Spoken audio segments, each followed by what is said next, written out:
I am the only princess of Hawkridge. The moment the Skyveil opened, every ruler in the known world started looking at me strangely. Mara, come back to Frostmoor with me. King Ronan Blackwood stood with a cold blade in hand, his eyes rimmed red. You swindled 3 shiploads of gold out of me. How exactly do you plan to repay it? King Sebastian Redfield advanced on me, working the counters on his counting board. You even lied about dying. Crown Prince Adrian Locke coughed blood as he clamped a hand around my wrist. My skin crawled. I tightened my grip on the treasury sigil I just lifted out of a hidden drawer and got ready to run. Then the door closed with maddening calm. Regent Elias Crowell blocked me inside his study, his expression cool and his gaze sharp as a knife. Your Highness. Your romantic debts out there are nearly settled. Now let's settle the account for what you stole from me. As Hawkridge's only princess, I was stealing from the regent's residence when the Skyveil first appeared. More precisely, I was stealing Elias Crowell's treasury sigil. The token was carved from dark greenstone with the hidden mark of Hawkridge's treasury, proof that the royal household and regent shared authority over grain and funds. Elias kept it inside the third concealed drawer of his writing desk. While he attended council at the palace, I crouched in his study and worked at the lock. The lock clicked open just as the Skyveil lit across the heavens. Before I could hide the sigil properly, the study door opened from outside. Elias stood in the doorway. White coat, dark hair, cold eyes. His gaze dropped first to the sigil in my hand, then lifted toward the sky. The Skyveil had divided itself into 4 panels. In the first, I wore a Frostmoor fur cloak and sat inside King Ronan Blackwood's war tent, obediently sharpening his sword. In the second, white silk covered my eyes as I leaned beside a counting board in a Rivermark waterside pavilion and softly called King Sebastian Redfield, my husband. In the third, dressed entirely in black, I knelt beside Crown Prince Adrian Locke's bed in Willow Spire, coughing blood as I swore to protect him with my life. And in the fourth panel, there I was, crouched in Regent Crowell's study with a treasury sigil in my left hand, a lockpick in my right, and guilt written all over my face. Elias stared at me for a very long time. Long enough that I expected guards to drag me away and execute me on the spot. Then he laughed once. Your Highness went to Cedar Chapel to pray and somehow came back as Frostmoor's queen, Rivermark's royal merchant bride, Willowspire's covert guard, and an expert lockpicker in my own house? Silently, I pushed the sigil deeper into my sleeve. The live comments racing across the Skyveil had already gone insane. Frostmoor viewer, isn't that the snowbound queen our king searched for 3 years to find? She's alive. Rivermark viewer, what queen? That's the blind wife who conned our king out of 3 treasure ships. Willowspire viewer, move aside. That's the crown prince's dead covert guard wife. Her memorial stone is still standing in his own house. Hawkridge viewer, wait. So while our princess was supposedly away from court, she was out restocking? Elias tapped one knuckle against the doorframe. Mara Whitlock. He almost never used my full name. Whenever he did, it meant I was in serious trouble. I forced the most harmless smile I could manage. Regent, I can explain. Elias looked down at me. Good. He closed the door with infuriating patience. You'd better explain faster than the Skyveil. I had barely opened my mouth when the system's sweet, merciless voice sounded overhead. Realm Survival Review, commencing now. Act 1, Frostmoor. I was finished. It was faster than me. In the first year of the Dawn Reckoning, when I transmigrated into this novel, Hawkridge had achieved an almost artistic level of poverty. The palace roof leaked, mice ran freely through the treasury storehouses, and government officials drew lots to see who would receive a salary. Those who won got half a sack of stale grain. Those who lost received an officially stamped IOU. On my first day awake in that world, the system gave me my mission. Host bound to realm survival mission. If Hawkridge falls within 3 years, host dies with it. If Hawkridge prospers, host may return to the original world with 10 billion in assets. I latched onto one part. 10 billion. I sat straight up in my sickbed. I'm in. The system was delighted. The next day, it sent me to Frostmoor. Frostmoor was bitterly cold, rich in soldiers and horses, and desperately short of both grain and medicine. Under the identity of a mute Hawkridge servant presented to the Frostmoor king, I was thrown into Ronan Blackwood's war tent. Ronan had only recently crushed an internal rebellion. Blood seemed to follow him everywhere, and even his smile felt like a knife against the throat. The system gave me a simple assignment. Acquire Frostmoor's military supply ledgers and open a grain for horses trade route with Hawkridge. I immediately identified the important part. And how am I supposed to acquire them? The system answered with 4 words. Use your own judgment. Using my own judgment resulted in 6 months of pretending I could not speak. When Ronan met with his commanders, I knelt nearby tending the brazier. When Ronan inspected troops, I stood in the snow holding a lantern. His officers mocked me as useless tribute from Hawkridge, so I lowered my head and memorized every grain depot, guard rotation, and weakness in the horse camps they mentioned. The noblewomen attached to Frostmoor's rear court despised me. They had servants lock me inside an ice cellar and ordered me to copy 3 books of court conduct before I froze. When my fingers went numb, the system screamed inside my head. Life value falling. Host, if you do not call for help, you will die. I wanted to call for help too. But I couldn't break character. With the last strength in my hand, I wrote a single word across the frost. Grain. When Ronan kicked open the ice cellar door, that was what he saw. He carried me out wrapped tightly in his cloak, his expression terrifyingly dark. You're freezing to death and you're still thinking about grain? I couldn't answer, so I only stared at him with frost-reddened eyes. When the Skyveil reached this scene, Frostmoor's live comments fell silent for a moment. Then they flooded the screen. Wasn't she trying to win the king's favor back then? I remember that year. After the trade route opened, Frostmoor got the medicine that saved us. But then she ran off with His Majesty's Queen Consort sigil. How does that excuse anything? It didn't. I really did run. 6 months later, once the trade corridor was operating, I returned to Hawkridge with Frostmoor's approved grain and horse routes, its military shortages, and 1 Queen Consort treaty sigil. Before leaving, I staged my death on the snowfields. A carriage plunged through river ice. Inside were my fur cloak, blood-stained clothing, and a broken hairpin. There was no body. Ronan searched the frozen river for 7 days. On the 8th, he personally cut down every tree along the bank that blocked his path. The Skyveil slowed the scene cruelly. Snow screamed across the river while the blood-covered king stood there, his voice too hoarse to sound human. Mara. If you're alive, turn around and look at me once. Standing in Elias's study, I watched those iron-hard eyes slowly turn red, and something tightened painfully in my chest. Elias glanced sideways at me. So that's where the Frostmoor trade road came from. I nodded. His gaze dropped to my sleeve. Where is the Queen Consort sigil? I pressed my sleeve tighter. With me. Elias's eyes went colder still.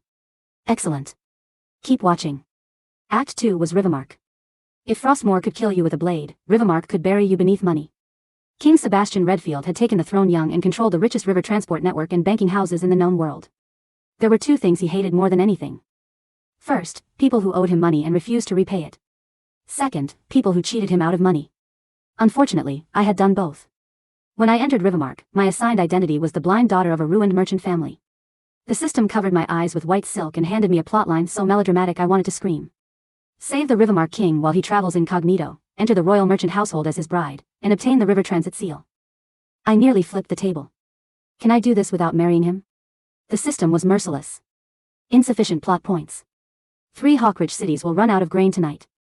I shut my mouth immediately. Sebastian first met me at Riverglass Wharf. I stood among dockworkers with a battered counting board, working out the wages an overseer had skimmed from the older boatman. I couldn't see a thing, but my fingers flew over the counters. He said I was interesting. I said he looked rich. Later, he brought me into the palace and had me audit accounts. I uncovered 3 embezzlement schemes and recovered a fortune stolen by officials. He was delighted and gave me a small townhouse. I was delighted too. Because the cellar beneath that townhouse happened to connect with Rivermark's river treasury warehouse. On the Skyveil, I looked unbearably gentle. When Sebastian worked through government papers at night, I sat by the lamp making tea for him. He touched the white ribbon over my eyes. Lily, if your sight could be restored, what would you want to see first? I held the teacup in both hands and answered softly enough to sound almost sincere. Your Majesty. The live comments erupted into screams. Only Elias, standing beside me in the study, gave me a long, quiet look. You wanted to see him? I corrected myself immediately. I wanted to see his treasury. Elias said nothing. The Skyveil continued. Rivermark's story ended with an assassination attempt. Attackers poured into the waterside pavilion from every direction while Sebastian shielded me and retreated. I wore plain white clothes, the blindfold snapping in the wind. Sebastian pushed me onto a boat and turned back to fight. He believed I was escaping for my life. In reality, I circled to the rear warehouse and joined a Hawkridge merchant convoy already hidden there, taking 3 shiploads of grain, 1 chest of gold, and the river transit seal. Before I left, I placed an IOU on the table. My handwriting was beautiful. Borrowed for Hawkridge's emergency. Double repayment within 3 years. Sebastian stared at the note for a long time. Then he laughed. He laughed until every attendant around him dropped to their knees. Fine. I will remember her. By then, Rivermark's comments were exploding like fireworks. Double repayment? It has been 3 years. Where is the interest? His Majesty smiled at that IOU every day. I thought it was a love letter. Princess of Hawkridge, come out and pay your debt. I rubbed my nose. I did intend to repay the money. The method just might not be what they were expecting. Elias tapped the tabletop. The 3 shiploads of grain. 1 fed disaster victims, 1 was traded for weapons, and 1 became the founding reserve of Hawkridge's first national bank. The gold?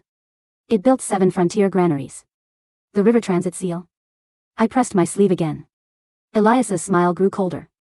Also with you. I lowered my voice. It's more convenient to keep everything together. Act 3 belonged to Willowspire. Crown Prince Adrian Locke of Willowspire was the most troublesome of my 4 creditors. Ronan had a temper. Sebastian had too many schemes. Adrian was different. He was chronically ill, permanently pale, and sometimes coughed as though a strong breeze might carry him away. The weaker his body became, the harder his heart seemed to grow. The system assigned me the identity of a covert guard serving as another woman's substitute. A substitute for whom? For Kasha Vane, the first love he had lost years earlier. When I heard that plotline, I nearly cursed the system into shutting down. I'm the Princess of Hawkridge and you want me to stand in as somebody's replacement? The system flashed a notice. Willowspire possesses the medical formulas and frontier defense maps Hawkridge needs most. Host, broaden your perspective. Poverty broadened my perspective for me. So I became Ash, the quietest and most loyal covert guard in the Crown Prince's residence, and the one who took the most blades for him. Adrian was sickly, but the court around him was full of predators. I took arrows meant for him, discovered poison attempts, and climbed walls at night to steal formulas from the Royal College of Medicine. Once, when his fever would not break, he gripped my sleeve and refused to let go.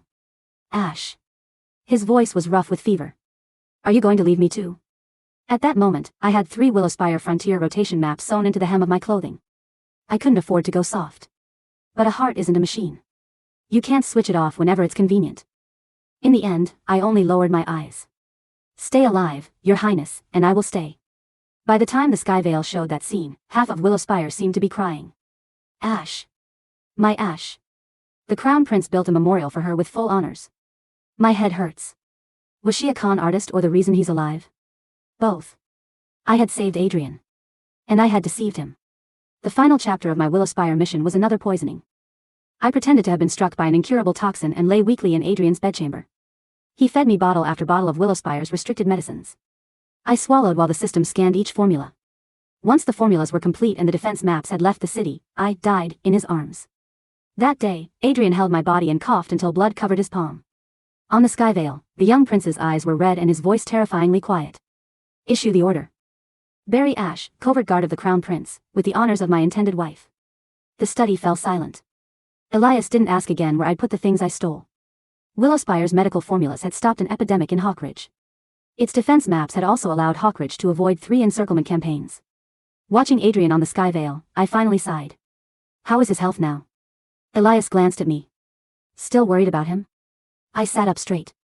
Mostly worried he'll die on the way here trying to collect. Elias looked perfectly calm. Relax. He has already reached the border. I fell silent. That didn't relax me at all. The Skyveil burned through the entire night. So did the rest of the world. Courier dispatches from Frostmoor, Willowspire, and Rivermark reached Hawkridge almost at the same time. Ronan's letter was the shortest, only 3 words. Hand Mara over. Sebastian's letter was the thickest, 37 pages in all. The first page discussed old affection. The second discussed heartbreak. The third began calculating interest. By the final page, Treasury Minister Desmond Ashby glanced at the total and fainted on the spot. Adrian did not bother writing a letter. He simply brought Willowspire cavalry to Hawkridge's border. The sky was overcast that day, and Hawkridge citizens packed the city walls. Everyone looked upward. The Skyveil was still broadcasting my criminal record. Some called me a swindler. Others said I had humiliated Hawkridge before the entire world. Then one voice rose through the insults. But without the princess, wouldn't we all have died in the famine 2 years ago? The sentence landed like a spark in dry grass. Others answered almost immediately. After trade opened with Frostmoor, the border towns finally had horses and salt. The grain from Rivermark saved my whole family. Willowspire's medicine stopped the epidemic. My son is alive because of it. The curses did not disappear. But cheers slowly began to rise beside them. At last, someone shouted first. Whatever the princess owes, Hawkridge pays it with her. I stood behind the battlements with my chest aching strangely. Elias stood beside me, his cloak snapping in the wind. He did not look at me. He watched the land beyond the walls. Did you hear them? I nodded. Only then did he turn, his eyes bloodshot from a night without sleep. Then stop thinking about running. I stared at him. Elias lowered his voice. Mara, Hawkridge isn't going to keep sending you out alone to lie, kneel, bleed, and take blades meant for other people. Everything you stole back has turned into walls, granaries, pharmacies, and food in ordinary hands. From now on, Hawkridge stands in front of you. My throat tightened. I was about to say something embarrassingly heartfelt when the Skyveil spoke again. 4-party emotional values have exceeded threshold. Creditor tribunal mode activated. Host must provide a complete explanation under worldwide observation within 24 hours. Failure will reduce Hawkridge's realm fate value to 0. The tears gathering in my eyes vanished instantly. Elias fell silent too. After a long moment, he turned his head toward me. Has your system always been this vile? I nodded with bitter conviction. Always. The creditor tribunal was staged atop Hawkridge's city wall. The Skyveil projected 4 luminous seats.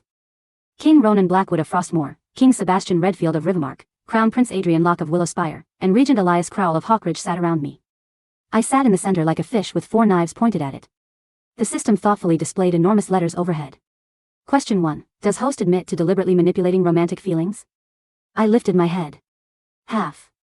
The live comments stopped for 1 heartbeat. Ronan stared at me coldly. Which half? My identity was false. My use of you was real. I met his eyes. But the medicine and grain route I left during Frostmoor's ice disaster were real too. Ronan's gaze darkened. The system displayed the next question. Question 2. Does host admit to unlawfully diverting Rivermark grain and treasury assets?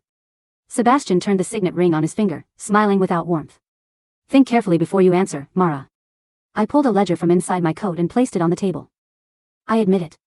Sebastian's smile froze. I opened the ledger. Principal, 3 shiploads of grain, 1 chest of gold, 1 river transit seal. Hawkridge used that capital to build 12 granaries, 36 low-cost pharmacies, and 7 trade roads. Triple repayment, funded by Hawkridge's share of commercial taxes over the next 10 years. Sebastian's expression changed. It was no longer the look of a man facing an old lover. It was the look of a financier studying an excellent balance sheet. The system displayed the third question. Question 3. Does host admit to deceiving the Crown Prince of Willowspire and staging her death to escape? Adrian watched me without speaking. His face was pale and his fingers pressed into the chair arm as he fought down a cough. I took out a small medicine bottle and pushed it toward him. I admit it. This is an improved version of the restricted medicine you gave me. Willowspire's physicians can use the revised regimen to support your heart and lungs. I paused. Adrian, I lied to you. But I never once wanted you dead. He finally turned his head and coughed once. When he looked back, his eyes were frighteningly red. Was there ever one moment when what you felt for me was real? Silence spread across the wall. The Skyveil enlarged the question while comments raced beneath it. I knew one beautiful lie would put out half of Willowspire's anger. Beautiful lies were my specialty. But suddenly I didn't want to tell another one. Yes. Adrian froze. I looked directly at him. When you asked whether I'd leave, I thought about staying. But more than 100,000 people in Hawkridge were waiting on that medicine, and soldiers at the frontier were waiting on those maps. I couldn't stay. I'm not a good person, and I'm not your Ash. I am Mara Whitlock, Princess of Hawkridge. The system fell silent for 1 beat. Then a line of enormous letters appeared. Sincerity assessment, passed. The comments exploded. She admits she lied, but she also admits she saved them. This somehow hurts more than watching her deny everything. I came here ready to curse her and now I can't do it. I had barely relaxed when the system displayed a 4th question. Question 4. Explain why host attempted to steal the Hawkridge Regent's treasury sigil as the mission approached completion. Elias finally looked up. My heart dropped. The first 3 were old debts. This one could get me killed today. The wind over Hawkridge's battlements seemed to freeze in place. Across the 4 realms, hundreds of thousands of faces looked up at the sky in dead silence. On the Skyveil, the white gold script of question 4 remained. Etched in blinding clarity. Explain why host attempted to steal the Hawkridge Regent's treasury sigil as the mission approached completion. Elias Crowell did not shift in his seat. He sat with his hands resting casually on the carved arms of his chair, his dark coat trimmed in silver fur, his expression entirely unreadable. Yet anyone who had spent more than 3 days in the capital knew that the calmer the regent looked, the closer someone was to having their head mounted above the city gate. Beside him, Ronan Blackwood's knuckles creaked against the hilt of his broadsword. Sebastian Redfield paused his clicking counting board, narrowing his eyes with sharp amusement. Adrian Locke leaned forward, his pale fingers tightening over his handkerchief. Well? Elias asked. His voice was soft, carrying across the parapet without an ounce of strain. Your Highness has settled accounts with 3 sovereign nations today. Are you suddenly shy about settling the one in your own backyard? My palms were sweating inside my sleeves. I had stolen horses from Frostmoor, gold from Rivermark, and secret military codices from Willowspire. In every one of those instances, I had a convenient political excuse. Hawkridge was starving, Hawkridge was defenseless, Hawkridge was dying. But stealing Elias's personal treasury sigil was different. Answer the prompt, Mara, Sebastian drawled, leaning his chin on a gloved palm. I'm curious myself. Did you run out of foreign treasuries to loot, or did you simply decide charity begins at home? Shut up, Sebastian, Ronan growled without looking at him. Princess, the system chimed mercilessly overhead, its crystalline voice ringing like a funeral bell. 30 seconds remaining for question 4. Failure to answer will be registered as fraudulent intent, resulting in immediate forfeiture of sovereign realm fate points. The crowd below the walls stirred. People who had cheered for me moments earlier looked up with bewildered, anxious eyes. I took a deep breath, pulled my hands from my sleeves, and reached inside the breast of my tunic. I didn't bring out the dark greenstone sigil. Instead, I withdrew a folded piece of parchment, worn thin along the creases, stamped with 3 distinct layers of black wax. I laid it flat on the low table between our 4 chairs. Elias's eyes flicked down to the document. For the first time all morning, the calm on his face cracked. A flicker of cold shock cut through his dark eyes. That wasn't in the hidden drawer, he said, his voice dropping into a register. That made the hair on my arms stand up. No, I replied steadily. The sigil was in the hidden drawer. This was kept behind the false back of the registry bookcase, inside the iron cylinder marked Crown Archives, Insolvent Debts, Dawn Reckoning Year 1. The Skyveil zoomed in automatically, projecting the text of the parchment across the clouds for every peasant, merchant, and king to see. It wasn't an official state treaty.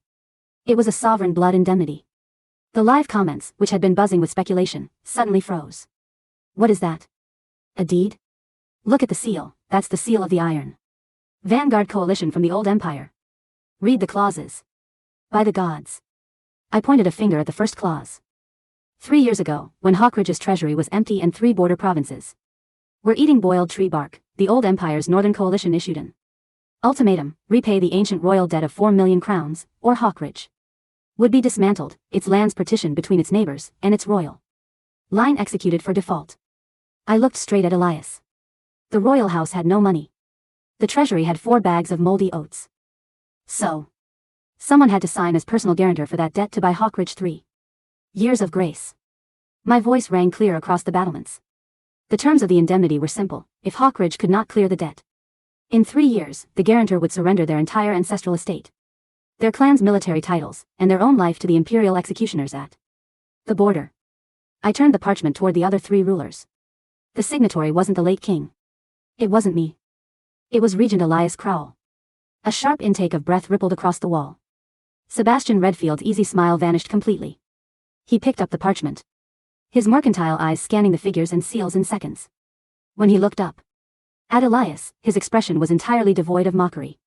You staked your house's bloodline on an impossible recovery, Sebastian murmured. 4 million crowns in 3 years? Hawkridge's annual tax revenue back then wasn't even 50,000. And if the regent dies under a sovereign indemnity, Adrian Locke added, his voice rasping slightly as he pieced together the legal trap: the creditor empire holds the right to seize the territory of Hawkridge without declaring formal war. It is a legal annexation clause. Ronan's jaw tightened. A suicide pact. I looked back at Elias, whose jaw was set in rigid lines. The 3 years are up in 7 days, I said quietly. The 4 million crowns were raised through Frostmoor's horse trade, Rivermark's shipping rights, and Willowspire's pharmaceutical patents.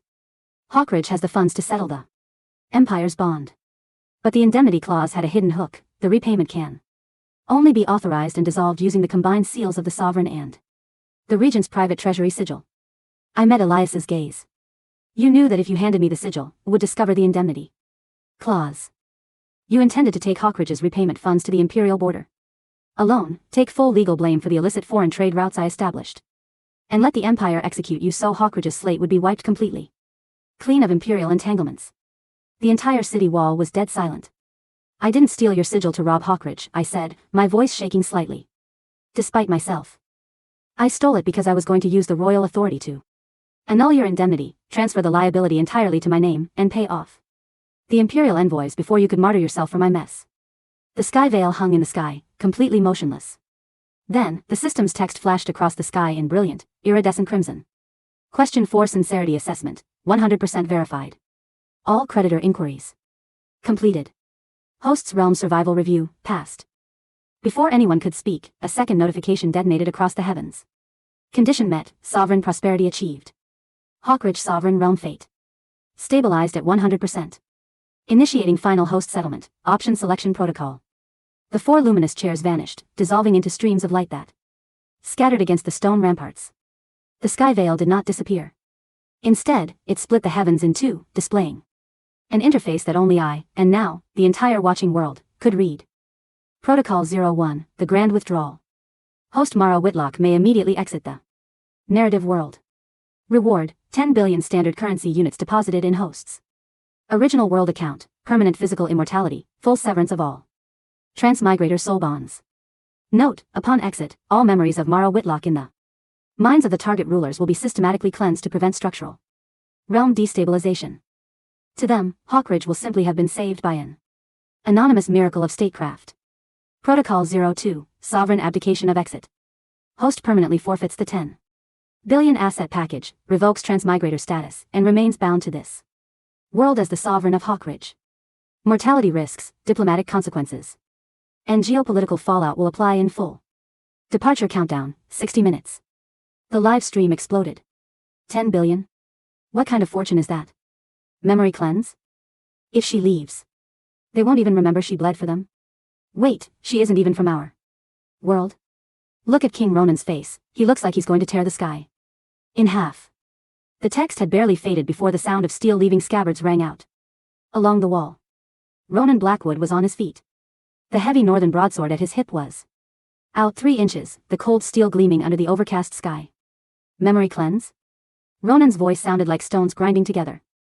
He took 2 long strides toward me, ignoring the crossbows of the Hawkridge guards that instantly snapped in his direction.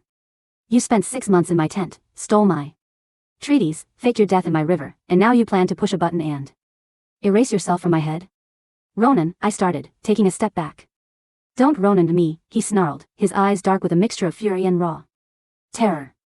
I dragged the Frostmoor river for 7 days until my hands were frozen black. I had a tomb built in the northern mountains that I visit every winter. You don't get to turn my grief into an administrative error and walk away. He's right for once, Sebastian Redfield said, his voice entirely stripped of its usual playful lilt. He stood up, tossing his ivory counting board onto the stone table with a sharp clack. 3 years, Mara. I looked at that cursed IOU every night before sleeping. I reformed our entire maritime trade law around the loopholes you used to rob my docks, waiting for the day you'd show your face to pay me back. He walked up until he was standing beside Ronan, looking down at me with narrow, dangerously sharp eyes. You owe me 3 shiploads of gold, triple interest, and 24 diplomatic explanations. You think 10 billion in some phantom world can settle that debt? I don't accept unilateral settlements. Mara. A soft, ragged voice came from my left. Adrian Locke had stood up from his chair. He walked slowly, his breath hitching slightly, his face pale as chalk, but his hand was steady when he reached out and caught my wrist. His grip wasn't rough, but it was unyielding. When you died in Willow Spire, Adrian whispered, looking into my eyes, the court told me to take another guard. They told me you were just a shadow meant to stop a knife. I spent 2 years rewriting our Imperial Medical Codex so that no one under my command would ever have to die of that poison again. A bitter, fragile smile touched his lips. If you erase my memory, what was all that for? Was I just a sick prince playing a part in your game? Adrian, no, I said, my chest aching so sharply it felt like a real wound. You were never just a part. None of you were. If I didn't take those things, Hawkridge would have burned. If I didn't run, your courts would have executed me as a spy. And if you leave now?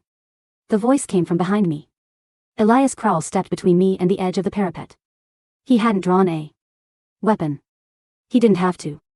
The quiet, terrifying weight of the man who had held Hawkridge together from the shadows for a decade filled the space completely. He looked up at the golden countdown ticking away in the sky. 54:12, 54:11. You came to my study today to steal my sigil so I wouldn't die for this country, Elias said calmly. And now your heaven is offering you 10 billion fortunes to abandon the country you broke yourself to rebuild. He stopped half a pace away from me, looking down into my face with an expression that was entirely stripped of courtly masks. Mara. You told the tribunal you are Mara Whitlock, Princess of Hawkridge. His hand reached out, brushing cold fingers against the edge of my sleeve where the 4 stolen tokens rested. Are you Hawkridge's princess? Or were you just an auditor doing business? Before I could answer, the air above the northern horizon split with the thunderous roar of war horns. It wasn't Frostmoor's horn. It wasn't Rivermark's or Willowspire's. It was the deep, discordant drone of the Grand Imperial Coalition, the old Empire's enforcers. From the high tower, a lookout screamed, wore banners on the northern ridgeline. The Imperial Vanguard. They've breached the Outer Valley Pass. The live comments on the Skyveil panicked instantly. The Empire? Why are they here now? The 3-year indemnity. They know the deadline is approaching. They aren't here to collect, look at the siege engines. They're here to wipe Hawkridge out before the debts can be settled. Elias's face darkened instantly. They moved early. They saw the Skyveil. Of course they did, Sebastian said, his voice turning cold and professional in an instant. The Skyveil is visible across the entire continent. The Imperial Council saw that Hawkridge had gathered the rulers of Frostmoor, Rivermark, and Willowspire in one place. They think this is an illegal Northern Alliance, forming to overthrow the old Empire's trade monopoly. They aren't here to negotiate the bond, they're here to decapitate all 4 realms in a single strike. How many? Ronan asked, already turning toward the battlements, his hand resting firm on his sword hilt. 30,000 heavy cavalry, Elias replied, having memorized the Imperial mobilization charts months ago. Equipped with Imperial iron breakers and alchemical siege ballistas. They'll reach the outer gate in 40 minutes. He turned back to look at the sky. Countdown, 48:30. 40 minutes, Elias murmured. Just enough time for Her Highness to take her 10 billion and vanish into thin air, leaving us to clean up the war her Skyveil provoked. That wasn't my doing. I yelled. Does it matter? Ronan barked. He looked down from the wall at the dust cloud billowing over the northern hills. A terrifying, predatory grin spread across his scarred face. 30,000 Imperial dogs. I've been waiting for an excuse to test Frostmoor's heavy cavalry against their iron breakers for 5 years. He whistled sharply toward the courtyard below. A Frostmoor horn answered. Immediately from the barracks where his personal guard was quartered. Ronan, I shouted. You only brought 2,000 Vanguard riders. Then I'll kill 15 of them for every man I lose, he said over his shoulder, walking toward the stone stairs. He paused, turning his head back to glare at me with fiery, blood-rimmed eyes.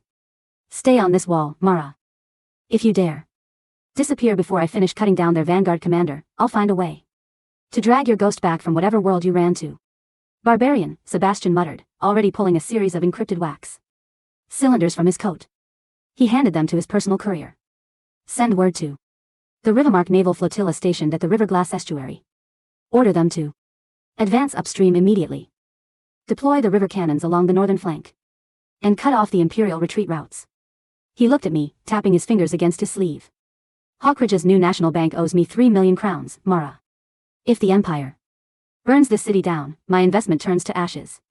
Consider this an emergency capital injection. We'll discuss the interest rate when I return from sinking their supply barges. He turned and strode briskly down the rampart. Adrian Locke didn't run. He walked slowly to the edge of the wall, looking down at the medicine chests his retinue had brought into the inner courtyard. Willowspire's royal guard carries the antidote mist for the Empire's alchemical gas weapons, Adrian said quietly. He turned to his chief physician. Distribute the respirators to Hawkridge's wall archers. Prepare the triage stations in the lower square. He looked at me, coughing once into his silk cloth, his pale eyes steady and resolute. Ash was a guard who protected my life with hers, he said softly. Now, Crown Prince Adrian Locke will defend hers. Don't run, Mara. At least watch how this ends. The 3 of them descended into the swirling chaos of the mobilization below. On the wall, only Elias and I remained. The wind whipped my hair across my face. In the sky above, the countdown ticked down with brutal precision. 42:15, 42:14. Below us, Hawkridge's bells began to toll, not the mournful toll of a starving city facing annihilation, but the sharp, rhythmic iron beats of a realm preparing for total war. You have 40 minutes, Elias said, his voice flat. He drew a pair of black leather gloves from his pocket and began pulling them on, finger by finger. The portal will open right here on the rampart. The Imperial Vanguard cannot breach the inner keep within 40 minutes. You can take your 10 billion and leave without a scratch. I stood there, looking down at the streets. I saw the baker who had given me half a loaf of bread when I first arrived in this world, now hauling wooden barricades to the gate. I saw the young militia soldiers who had eaten the grain I stole from Rivermark, strapping on armor forged from Frostmoor iron, loading arrows tipped with Willowspire poison. I looked down at my hands. For 3 years, I had told myself this was just a game. A survival mission. A Job to earn $10 billion and go back to my quiet, comfortable, air-conditioned life. I had lied to Ronan. I had cheated Sebastian. I had deceived Adrian. I had schemed against Elias. I told myself they were just characters in a novel. Host life value linked to sovereign fate, the system had said. If they were just characters, why did my chest hurt so badly every time Ronan bled? Why did my hands shake when Adrian coughed? Why did I risk my neck to steal Elias's indemnity bond? Elias, I said quietly. He stopped fastening his gloves and looked at me. Where is the sovereign seal of Hawkridge? Elias went very still. In the throne room vault. Go get it, I said, unfastening the cloak at my shoulders and letting it drop onto the stone floor. I reached into my boots and drew the twin daggers I had carried through every frozen ditch in Frostmoor and every dark alley in Willowspire. And bring the Regent's treasury sigil while you're at it. A slow, dangerous smile curved Elias's lips. What are you going to do, Your Highness? I turned toward the northern battlements, looking out at the glittering tide of Imperial armor pouring over the hills. I'm going to settle our country's debt. The Imperial vanguard hit Hawkridge's outer defenses like an iron hammer. 30,000 heavy Imperial cataphracts, armored in black steel, charged across the northern plains with alchemical siege ballistas firing massive iron bolts that shattered the outer wooden palisades into splinters. Fire. From the battlements, Hawkridge's archers unleashed their first volley. The arrows didn't just carry standard steel points. They were coated in Willowspire's paralyzing neurotoxin, developed from the very formulas I had stolen from Adrian's royal dispensary. The moment an arrow found a chink in Imperial plate armor, the rider seized and tumbled from his saddle, throwing the charging ranks into disarray. Hold the line. At the broken outer gate, Ronan Blackwood was a whirlwind of black iron and arterial spray. His greatsword rose and fell with rhythmic, terrifying brutality. Frostmoors. 2,000 heavy shock cavalry fought like starved wolves, wedging themselves into the breach and refusing to give a single foot of ground. Ronan's fur cloak was shredded, his face streaked with black powder and Imperial blood, his roar carrying over the din of screaming horses. Is that all the Empire has? Ronan bellowed, cleaving an Imperial vanguard. Captain clean through the shoulder. My queen stole better steel from my tent than what you dogs are wearing. To the west, along the winding river-glass channel, the water suddenly boiled with white foam. 6 heavy Rivermark ironclads surged around the riverbend, their low-draft hulls slicing through the shallow waters. Sebastian Redfield stood on the prow of the flagship, a telescope in one hand, a signal flag in the other, completely unbothered by the whistling crossbow bolts skipping off the armored deck. Portside battery, elevation 3. Sebastian called out with the casual precision of a merchant checking account books. Target their siege engines. Each ballista they lose is 50,000 crowns off Hawkridge's repair bill. Fire. The river thundered. 6 broadsides of heavy explosive shot tore into the Imperial flank, obliterating the alchemical siege engines in plumes of fiery smoke and splintered iron. The Imperial advance stuttered, caught between Frostmoors. Anvil at the gate and Rivermark's hammer on the river. High above them on the central rampart, I stood beside Adrian Locke and Elias Crowell. Adrian's face was glistening with sweat, but his hands were steady as he directed the deployment of the medical corps and antitoxin barriers. Whenever the Imperial ballistas hurled poisonous gas shells against the walls, Willowspire's neutralizing powders were fired into the wind, turning the deadly green clouds into harmless white ash. Their commander is in the rear, Adrian said, pointing with a slender finger toward the gilded carriage surrounded by Imperial royal guards on the distant hill. Duke Valerius. He holds the Imperial sovereign mandate. He won't hold it for long, Elias said. Elias had stripped off his formal coat. Underneath, he wore the dark, close-fitting brigandine armor of Hawkridge's elite vanguard. In his right hand, he held the great dark iron bow of the Crowell house, in his left, a quiver of black-fletched armor-piercing shafts. He looked at me. Mara. I stepped up onto the stone merlin, the wind roaring in my ears. The Skyveil above us had reached the final moments. Countdown, 5 o'clock. 4:59. Option A, withdraw to the modern world, 10 billion assets. Option B, remain in Hawkridge. Across the entire continent, millions of viewers held their breath. The live chat had stopped scrolling. The Imperial soldiers, the Frostmoor riders, the Rivermark sailors, and the citizens of Hawkridge all looked up at the girl standing on the edge of the high wall. The system's voice echoed in my head, cold and mechanical. Host Mara Whitlock. 5 minutes remaining. If you do not initiate the withdrawal sequence, the door will close permanently. The 10 billion reward will be wiped. You will become a mortal human in this world, subject to death. disease, and political ruin. Do you confirm departure? I looked down at the battlefield. I saw Ronan parrying 2 imperial halberds, his eyes flashing toward the wall to check if I was still there. I saw Sebastian lowering his telescope, his jaw tight, his usual smug grin. Nowhere to be seen. I saw Adrian standing beside the parapet, coughing into his hand, refusing to sit down until the fight was done. And I saw Elias standing right beside me, his dark bow drawn taut, ready to shoot down any arrow that dared come near my throat. I laughed. It started as a quiet chuckle, then turned into a clear, ringing laugh that carried over the wind and the smoke. System, I spoke aloud, my voice amplified by the Skyveil so that every corner of the 4 realms could hear it. Host, state your command. Cancel the withdrawal protocol. The silence that followed was absolute. Warning, Host Mara Whitlock, this decision is irrevocable. You will forfeit 10 billion in modern currency. You will never return to your original world. I spent 3 years turning Hawkridge from a rat-infested ruin into the trade hub of the continent, I said, drawing the royal treasury seal and Elias's greenstone sigil from my sleeve, holding them high under the open sky. I stole horses from the north. I stole gold from the west. I stole medicine from the south. And I stole this country's survival from the jaws of the empire. I looked right into the light of the Skyveil. $10 billion can buy a lot of things. But it can't buy 4 kings who will fight an empire just to collect a debt.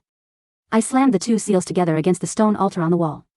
I am Mara Whitlock, Queen of Hawkridge. And this realm pays its debts in steel. The moment the seal struck the stone, a shockwave of blinding golden light erupted from the altar, surging straight into the sky. The Skyveil shattered. The luminous screens, the floating live comments, the countdown timer, all of it broke into millions of golden crystalline shards that rained down across Hawkridge like warm summer light. System protocol, terminated. Realm fate, eternal sovereign grade achieved. Host. Status, transmigration completed. Welcome to your world, your majesty. The golden light swept across the battlefield. Where the light touched, Hawkridge's exhausted soldiers felt their strength surge back into their limbs. The wounded rose, their bleeding stopped by the localized surge of realm fate energy. On the northern hill, Duke Valerius saw the golden aura engulfing the city and realized the imperial mandate had failed. Retreat, the imperial horns blared in panic. Fall back to the valley. Retreat? Ronan Blackwood's voice roared from the broken gate. You came to my Queen City without paying tribute and you think you can just walk away? With a deafening battle cry, Ronan led Frostmoor's heavy cavalry in a devastating countercharge, smashing through the imperial center. From the river, Sebastian's ironclads advanced, cutting off the imperial vanguards. Escape routes with continuous cannon fire. Within 2 hours, the 30,000 imperial cataphracts were broken, disarmed, and encircled in the northern basin. Duke Valerius was dragged before Hawkridge's city gate, his gilded armor stripped, his sword broken in 2. He looked up at the ramparts with terror in his eyes. Standing on the wall were 4 figures, Ronan with his broadsword, Sebastian with his ledger, Adrian with his imperial seal, and Elias standing half a step behind me. I walked down the stone stairs into the courtyard. The citizens of Hawkridge lined the streets, silent, breathless, watching their princess, no, their queen, walk toward the captured imperial duke. I stopped in front of Valerius. The imperial indemnity bond, I said, holding out my hand. With trembling fingers, Valerius pulled the ancient, red-sealed imperial sovereign contract from his tunic and held it up. I took the contract, looked at the clause that bound Elias's life and Hawkridge's freedom, and tore it cleanly in half. I tossed the scraps onto the brazier burning by the gate. Hawkridge's debt to the empire is settled, I said clearly. Tell your emperor that if he wants 4 million crowns, he can send merchant caravans to trade for our grain, our medicine, and our horses. If he sends another army. I glanced at the 3 rulers standing behind me. Ronan rested his bloody sword on his shoulder and gave a savage grin. Sebastian flipped a gold coin between his knuckles with an icy smirk. Adrian coughed softly, but the guards behind him loaded their repeating crossbows in unison. We will invoice him for the cost of the arrows, I finished. Valerius turned pale, bowed his head to the dirt, and scrambled away under the watchful escort of Hawkridge's guards. 3 months later, the reconstruction of Hawkridge's northern gate had finished, replaced with a massive white stone archway known as the Dawn Sovereign Gate. The city had never been so lively. Frostmoor horse merchants crowded the northern market, trading fine war mounts for Hawkridge grain and woven cloth. Rivermark trading galleys lined the docks, 3 deep, unloading spices, silk, and gold ingots into the newly expanded National Treasury. Willowspire's Grand Academy had opened a joint medical Institute in Hawkridge's upper district, where scholars from across the 4 realms studied the revised medical codices. Inside the palace study, the afternoon sun spilled across the polished oak desk. I sat in the high-backed chair, rubbing my temples as I looked at the 3 diplomatic documents resting in front of me. The first was from Frostmoor. Ronan had written it on heavy parchment with thick, aggressive strokes. The Northern Pasture Treaty is ratified. Also, the Queen Consort Palace in Frostmoor has been refurnished with heated floors. Come. Visit before winter, or I will bring 5,000 cavalry to escort you myself. The second was from Rivermark.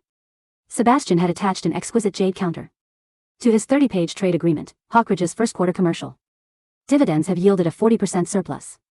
As your primary investor, I demand an in-person audit at the Riverglass Pavilion next month. Dinner is on. You, after all, you still owe me 3 shiploads of gold. The third was from Willowspire. Adrian's handwriting was slender, elegant, and accompanied by a box of rare medicinal tea. My health has stabilized thanks to the new regimen. The Willowspire Council has agreed to make Hawkridge our permanent diplomatic embassy. I have reserved the courtyard next to your palace gardens. Ash's memorial stone has been taken down. I think it is time I got to know Mara Whitlock properly. I stared at the 3 letters and let out a long, helpless sigh. 3 sovereign monarchs, I muttered, leaning back in my chair. And not one of them knows how to write a normal state dispatch. A cup of warm tea was placed quietly beside my hand. I looked up. Elias Crowell stood beside the desk, dressed in his dark chancellor robes, looking as immaculately calm and dangerous as ever. He picked up Ronan's letter, glanced at it, and dropped it into the wastebasket. He picked up Sebastian's letter, scanned the interest rates, and set it aside for tax recalculation. He looked at Adrian's note, lingered on the words courtyard next to your palace, and slightly narrowed his eyes. The Foreign Affairs Bureau can handle those, Elias said smoothly. They're sovereign kings, Elias, I laughed, taking a sip of the tea. You can't just throw their letters in the trash. I can if they're attempting to poach Hawkridge's sovereign, he replied without missing a beat. He pulled a dark greenstone token from his sleeve and placed it on the desk. Between us. It was the Regent's treasury sigil, the real one, unmarked by imperial indemnities, carved with the soaring hawk of our royal house. I looked up at him, raising an eyebrow. You're giving this back to me? Aren't you afraid I'll use it to loot the treasury again? Elias leaned down slightly, resting both hands on the edge of the desk, trapping me within his cool, steady gaze. A faint, rare smile touched the corners of his lips. The treasury is full, your majesty. The granaries are overflowing. The borders are secure. He reached out, his long fingers gently closing over mine as they rested on the desk. Everything you stole has been returned 10 times over. The only thing left in Hawkridge that you haven't claimed. His thumb brushed lightly across the back of my knuckles, his dark eyes warm and undeniably intense. Is the regent himself. I looked at the sigil on the desk, then looked into the eyes of the man who had stayed by my side when the sky was falling and the world was demanding my head. I picked up the greenstone sigil, turned it over in my hand, and dropped it into my drawer, right next to the royal crown. Consider it claimed, I smiled. Outside the window, the bells of Hawkridge rang out across a prosperous sovereign realm that would never have to kneel again.